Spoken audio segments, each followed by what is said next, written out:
So, I'm back. I have more to say about the energetic differences between, what it's like for women, because, I can't fully answer for men.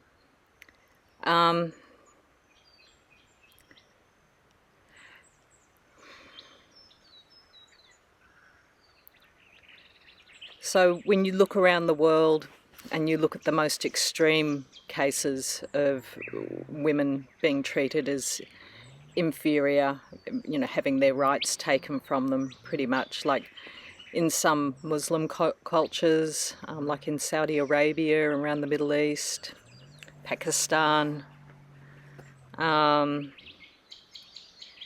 places where there's like a very strong religious influence. There seems to be, women are really sort of boxed in, and their freedom is removed from them. And I was watching like this interesting documentary last night, and it's about one of those many fundamentalist Christian, they wouldn't call it a cult, but it's a cult in America.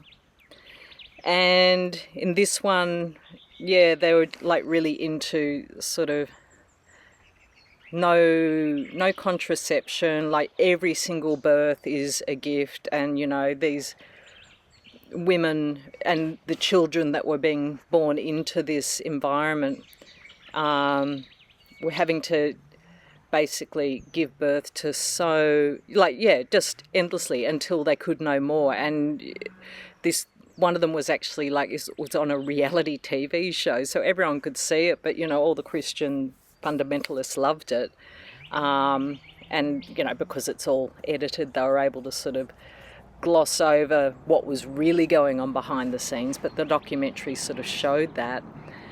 And there was just sort of one part from it where they've got all their indoctrination teachings, and there was one thing where they're wanting to teach people about, what's your gift to life? Are you someone like a prophet who goes out there and, gives to the world, or is your gift mercy, or is it giving?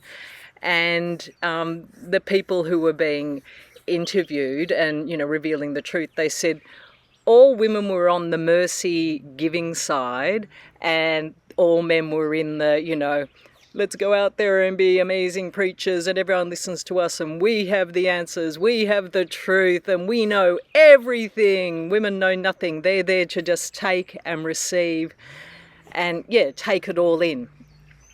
And so, you look at what the plight is for women in no matter what culture they're in, but there's, and it still pervades into Western culture without a doubt. Just, it's easier for us to crack through because we have, we just have more freedom. So it's easier for us to challenge this paradigm, but the influence of it, without a doubt, has been, massive. Like, it affects all women.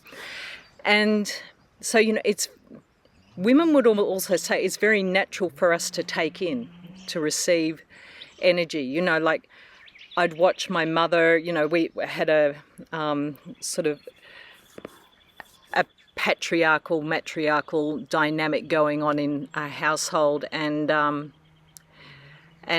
love my dad, don't get me wrong. My dad was just a beautiful man and he taught me so much, but he also had a wicked temper, and so that sort of runs through with all the males in my family, with this huge temper. And my mother would always play the role of the peacekeeper. Dad would do his nut, and then she'd step in and just try to make everything okay. Basically, trying to protect the kids. I just remember she was doing it so that, because I feel very distressed by that sort of thing, and she was protecting. Just stopping. She didn't want me to be hurt. She didn't want anyone to feel hurt, and so she'd come in and she'd just sort of placate him, not challenge, that's out of line, that's inappropriate, but just placate, calm him down, and I'm sure way more happened behind the scenes than what I saw as well. And I played out that role too in life, being the one who was like, I could just take in all the energy around me and just sort of settle things down. Like, I became quite a good energy worker, and for instance, at the school where I taught, there was very, very disturbed children, and occasionally what would happen, they'd have to restrain a child because they were out of control, like violent and a danger to themselves and others. And basically several staff, so 4 staff would go to manage this one child to hold them down. I was never one of those staff because I just wasn't very good at it. And I found it really, it really disturbed me. I found like I couldn't breathe the 1 or 2 times I was there. And I just don't like being around that energy.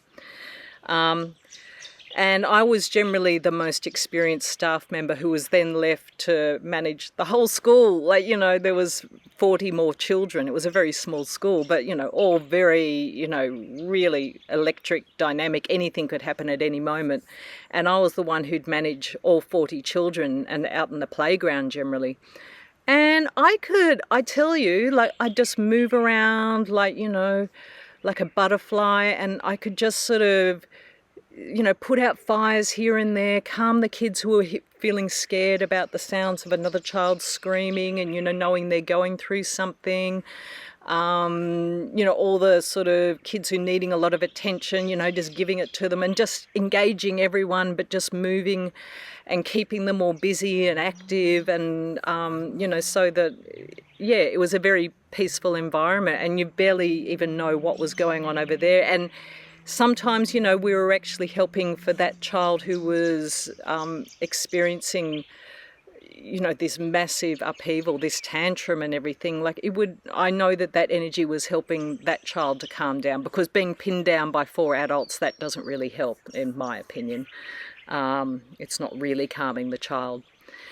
So, there was always this natural ability to sort of, work with energy, and I was taking it in. And I had a male teacher friend at the school, very wise man, and it was mostly the energy with the principals at the school. They were fallen beings and, pretty negative, abusive people, controlling and everything.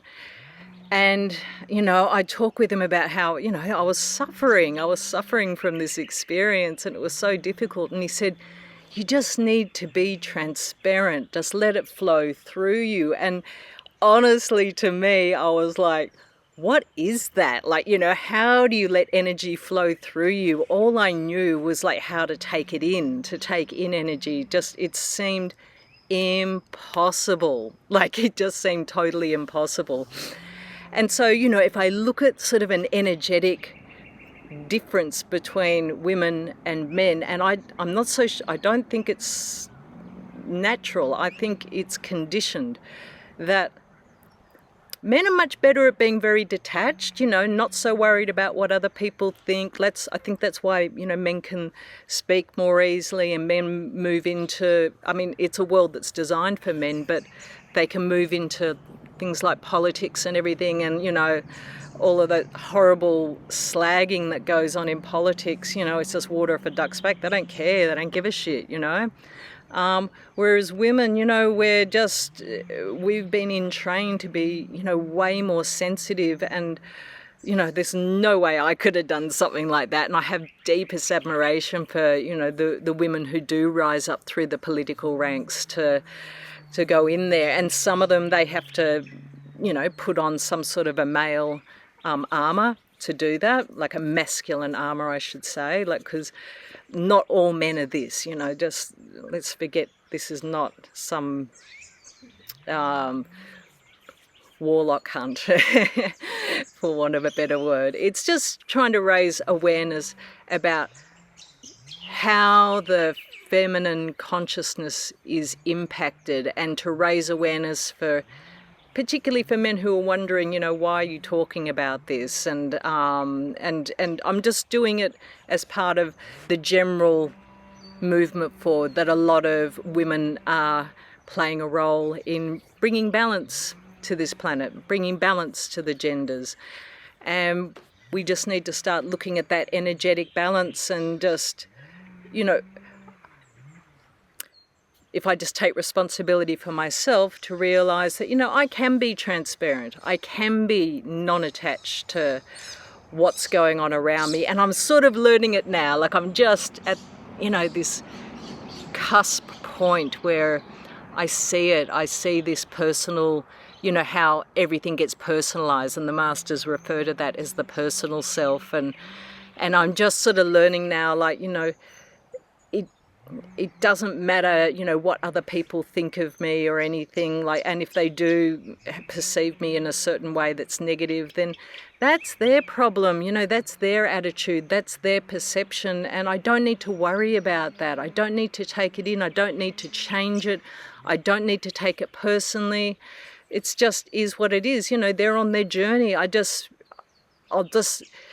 come into that space of oneness, knowing that, you know, we're all a part of the whole, and any negativity, any of those layers that judges another person or you know, projects that other person is doing wrong, or, you know, taking it personally, whatever it is, that's all illusions. That's not real. And so it's just time to start dropping all of those illusions, and I'm recognizing, you know, this feminine illusion, you know, that's been, you know, I took it on quite willingly. I took it on, and every other woman in incarnation, she took it on also. We took it on for a reason, and we can all transcend it, you know, bit by bit, and to the best we can in our culture.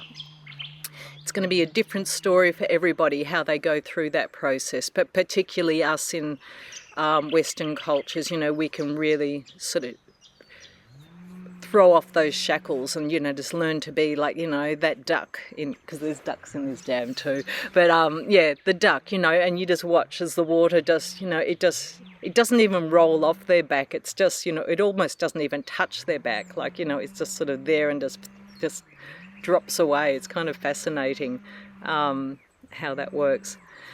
Yeah, so that was sort of part 2 in my thoughts about the energetic influence on women. And not every video is going to be about women. It just happens to be, you know, a part of, I don't know, maybe there will be more about women, but that's just what I feel like talking about. Okay, that's all for today. Bye, y'all.